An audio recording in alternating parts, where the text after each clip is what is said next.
Então, nós vimos ontem na introdução um pouquinho sobre Chol HaMoed. O que é Chol HaMoed? Que essa Mishnah, esse tratado, basicamente trata das leis de Chol HaMoed. Então, nós vimos o que significa o Chol HaMoed, e não somente o que significa Chol HaMoed, vimos também o que representa, por assim dizer, o que representa para nós todo esse período de Chol HaMoed pela Torá, ou seja, um período que é Chol e, entre aspas, é Moed, está no meio, é profano, mas é sagrado. Como funciona isso daqui na prática? Então, nós estávamos explicando até que ponto que fica um pouco confuso, que as pessoas se perdem um pouco no sentido do que é permitido, do que é proibido, o que se pode, o que não se pode. Ontem não deu tempo de complementar, por isso que eu vou complementar hoje essa parte da introdução, uma ideia interessante que está trazida nos livros.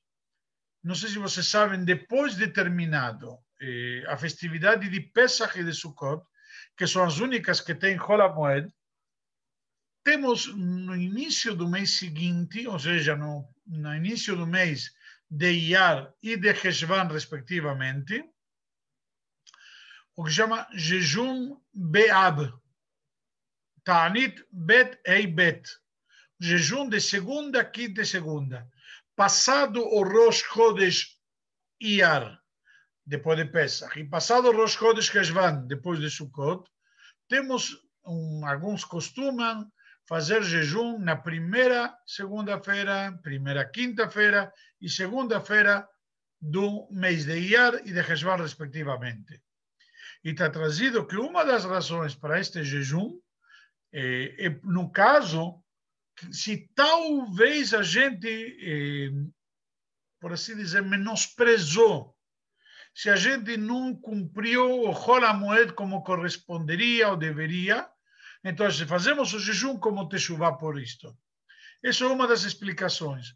Porque justamente fica essa nebulosa, que é um período que, por um lado, é profano, Chol, e por outro lado é santidade, Moed, festividade, que é aquilo que nós explicamos um pouco ontem. Então, isso daqui vem talvez fortalecer ainda esse conceito desse período que está no meio, Chol HaMoed. Então, vamos começar, estamos na página 21 da nossa Masechet. Vamos começar, espero que todos tenham pego o livro. Se alguém não pegou, pode pegar com a Sabrina, a secretaria da sinagoga. Então, nós começamos aqui, diz a Mishnah, Mashkin Beit HaShlachim Bamoed Ubashvit. Na verdade, nós estamos estudando aqui, nesse capítulo, que de fato temos algumas proibições, como vimos ontem em Chol HaMoed, que seriam permitidas caso isso venha provocar um prejuízo muito grande para a pessoa. Em algo que se estragaria e teria um prejuízo, então nossos sábios permitiram. O que acontece?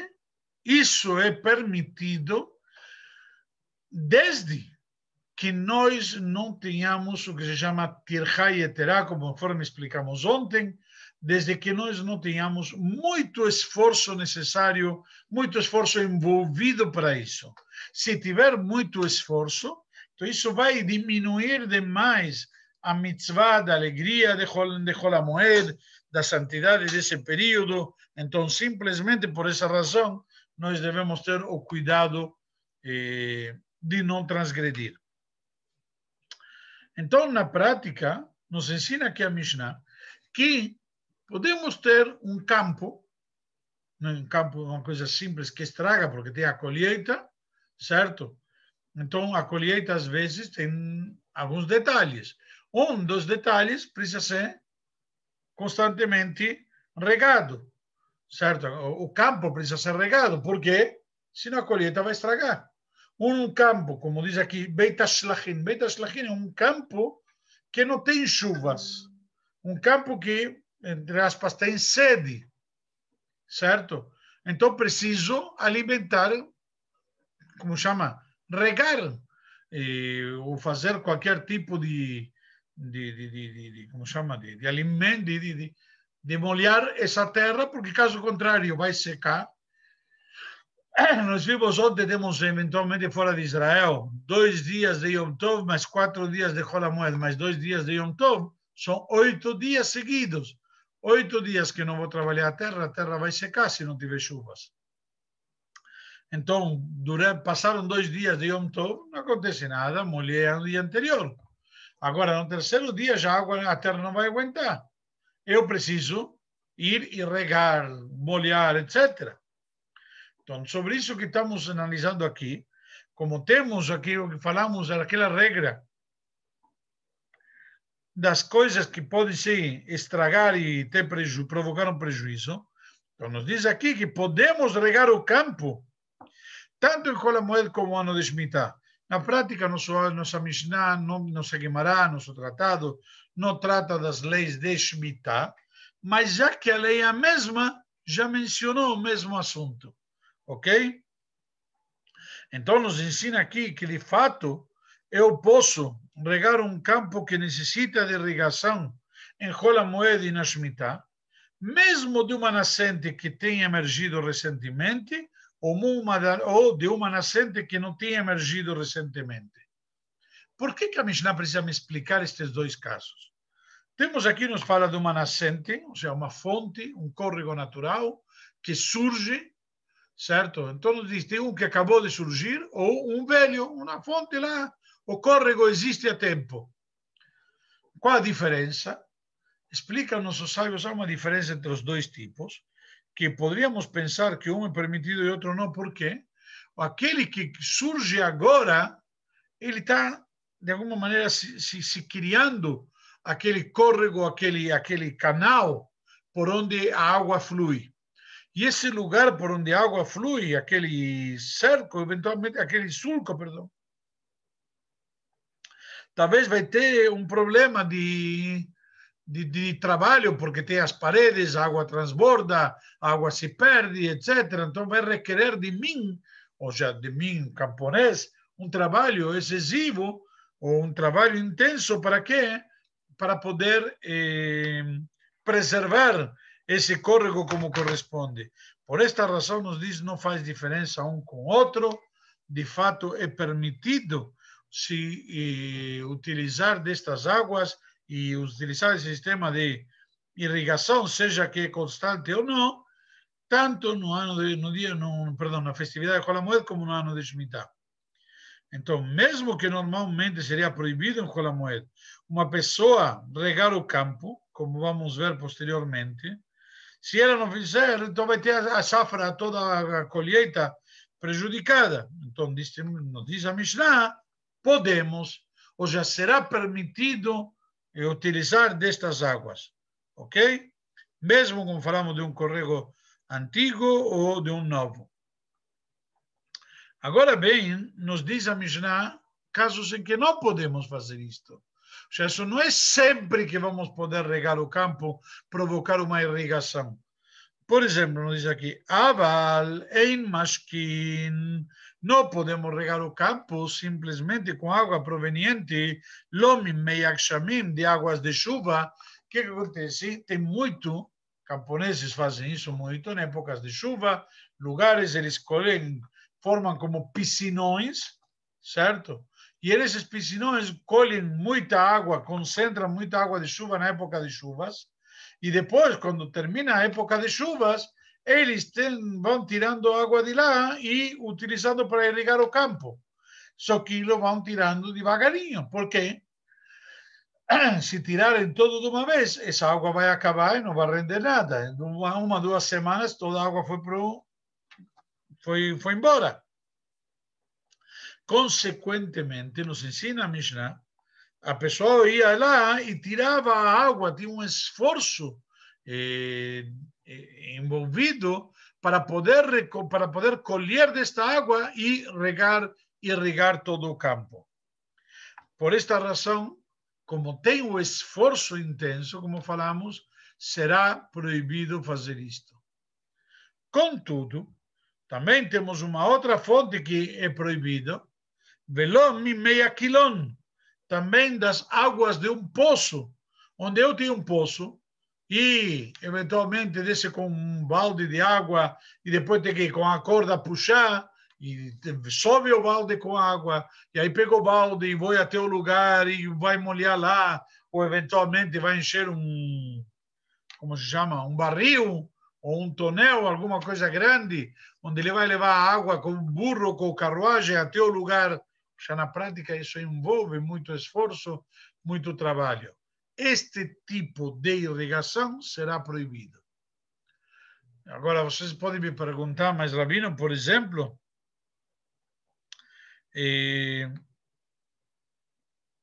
um exemplo prático em Israel, não sei se vocês viram, tem aqueles sistemas de mamterot, de irrigação, que Israel desenvolveu, que vai gotejando, ou que vai, surge da terra um espiralzinho que com a água ele vai girando e molha todo em volta, etc. Isso é programável a cada quanto tempo. Isso daqui, então, não seria problema nenhum hoje em dia programar. Por quê? Porque não requer esforço em Hol HaMoed. Está claro? Toda a questão que foram proibidos estes sistemas, porque esses sistemas envolvem esforço. Agora, nós vimos que eventualmente poderia ter o córrego, que já tem um canal, que é um córrego antigo, constante, então ele não tem problema, porque não vou ter problema eventualmente de consertar, como se diz, as paredes do canal. E um córrego novo que pode ser que tenha algum problema, no caso, se tiver que consertar, talvez seja inconveniente. Mas normalmente a água vai correndo para onde a água correu, o que ela conseguiu irrigar, está perfeito. Por quê? Porque isso aconteceu sozinho. Eu estou tendo proveito de algo que aconteceu e esse proveito está sendo em função de não ter um prejuízo. Que Hol HaMoed ainda temos, como falamos ontem, eu tenho que me alegrar, mas não posso ter prejuízo, que vai me, obviamente, além de me, como se diz, estragar a minha alegria, o prejuízo pode ser um prejuízo constante depois na Parnassá, porque se não vai colher posteriormente, mesmo o pessoal da cidade vai ter que procurar outros fornecedores, e eu, como camponês, vou sair prejudicado. E o pessoal da cidade está contando com meus mantimentos. E se não os receberem até eles procurarem de outra fonte, também serão prejudicados. Então, vemos aqui uma sequência de prejuízos que vem se ocasionando, e isso nossos sábios dizem que não é o sentido do Hol HaMoed, por esta razão que seria permitido. Contudo, um outro caso que a melachá, o trabalho, é proibido em Hol HaMoed, mesmo para evitar uma perda, como diz aqui, e aqui não seria permitido de fazer, mesmo que vai trazer perda, porque não será permitido? Porque envolve um trabalho, um esforço muito grande, trabalho excessivo. Então, como diz aqui, não podemos fazer valas em torno das raízes das videiras para poder colher, porque se você vê a raiz da videira, tem um monte de raízes, um monte de... A videira cresce em um monte de lugares, então você tem que fazer sulcos em volta, tem que ir lá com a pá e trabalhar. Isso envolve muito esforço para colher a água e quando chove, a água fica lá concentrada. Então, isto de aqui não poderá ser feito em Hol HaMoed. Porque se eu fizer em Hol HaMoed, vou estar, como falamos, trabalhando muito, dando um esforço muito grande, e desta maneira não poderá ser feito. Há diversas opiniões em relação a Shemitah, não vamos entrar agora no mérito da questão, uma vez que o nosso tema fundamental é o tema de Hol HaMoed. Ok? Então, como nós vimos aqui, então simplesmente, quando nós falamos de Moed, aqui tudo que tem a ver, se vem em Hol, temos Moed, devemos preservar certa santidade nas datas de Hol HaMoed. E aí que surge aquela dúvida que falamos no início da aula de o que seria, entre aspas, permitido ou proibido. Entra uma nebulosa. Como falamos, nossos sábios permitiram que a pessoa não tenha um prejuízo muito grande, por esta razão que foram permitidos certos trabalhos.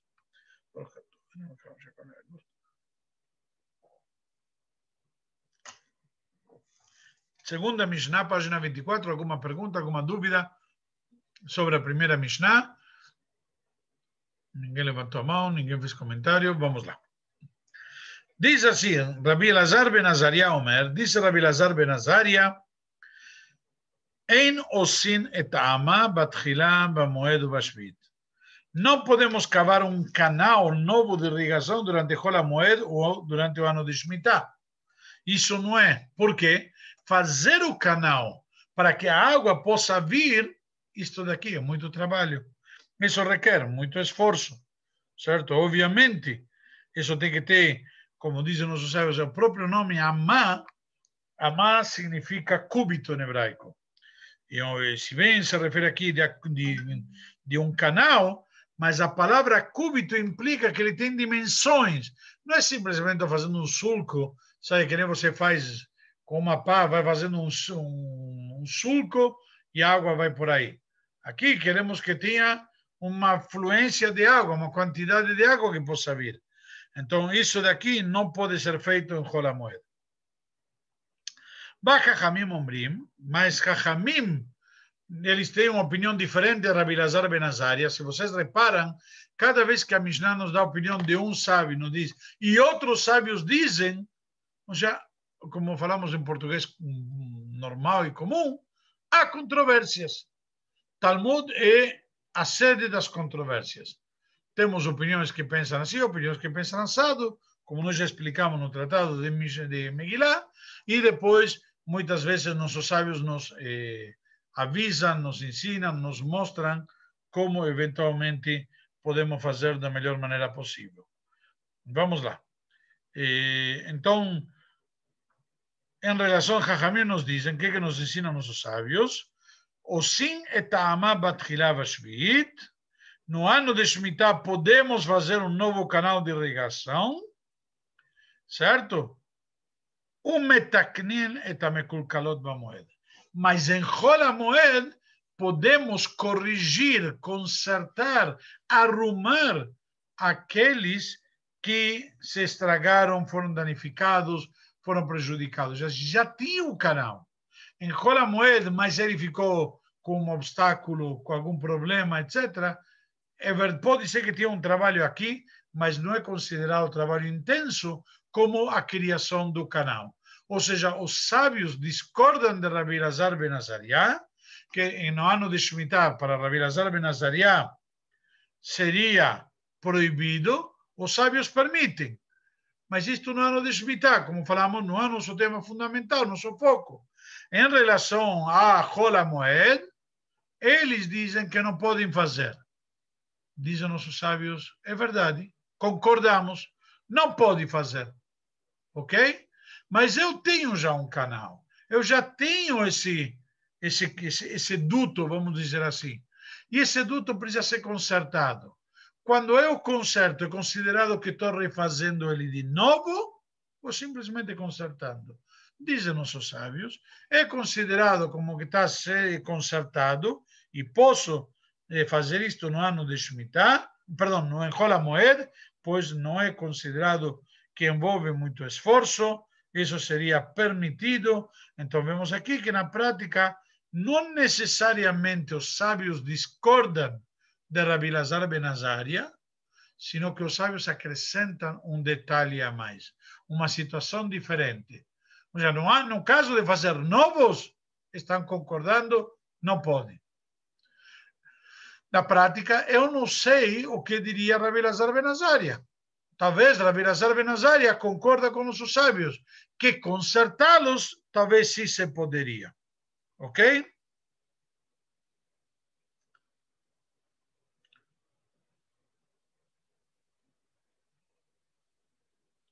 Alguma dúvida, alguma pergunta aqui? Só para entender quais são os dois caminhos. Continua a Mishnah e nos diz: Umetaknin et kilkulei amaim shebereshut arabim vechotetin otan.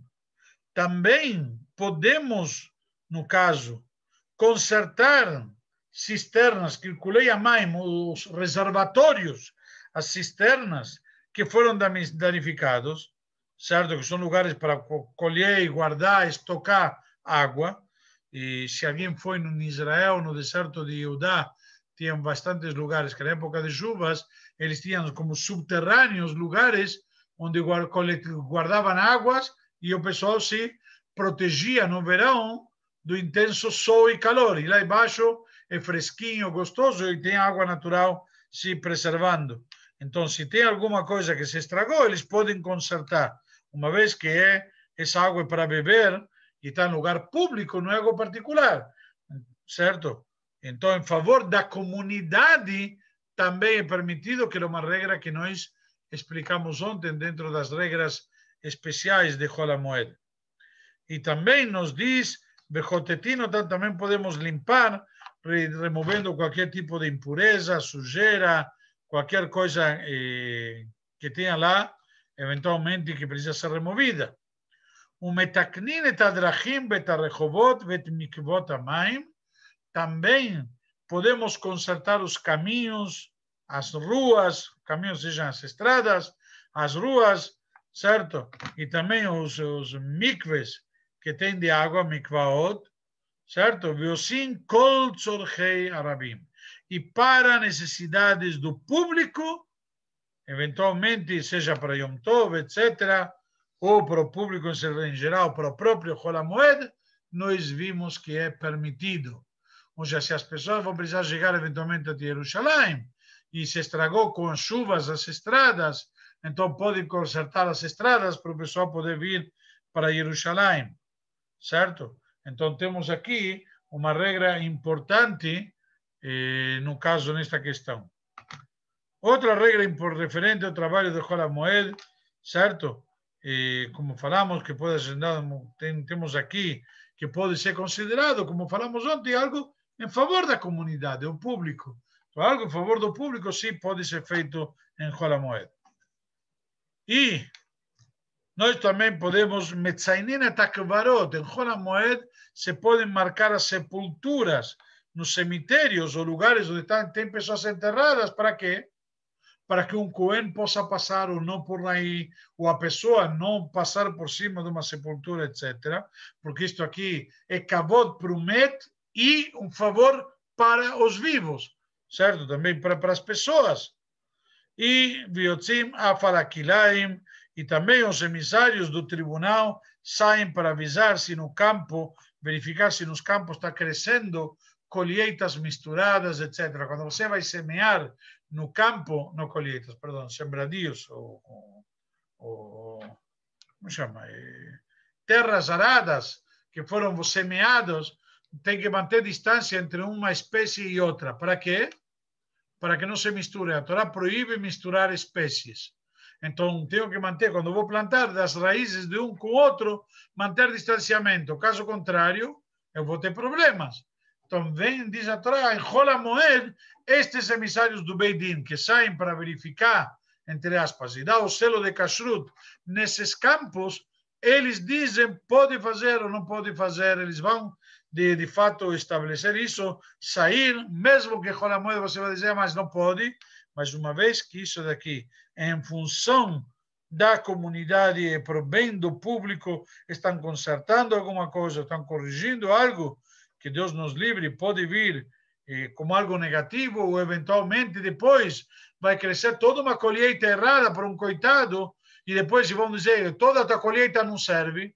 Peraí, por que não me avisou? Tivesse corrigido logo do início, certo? Então, simplesmente se pode fazer isso para evitar esse tipo de situações, e nós podemos ser feito, no caso também, em Hol HaMoed. Ok?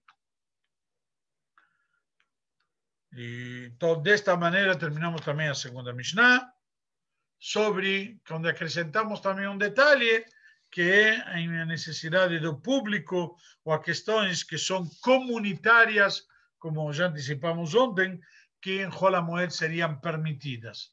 Ou seja, vemos que Hol HaMoed tem algumas complicações, não é tão simples, como nós já tínhamos antecipado na introdução, não é tão simples como todo mundo pensa, Hol HaMoed pode fazer tudo.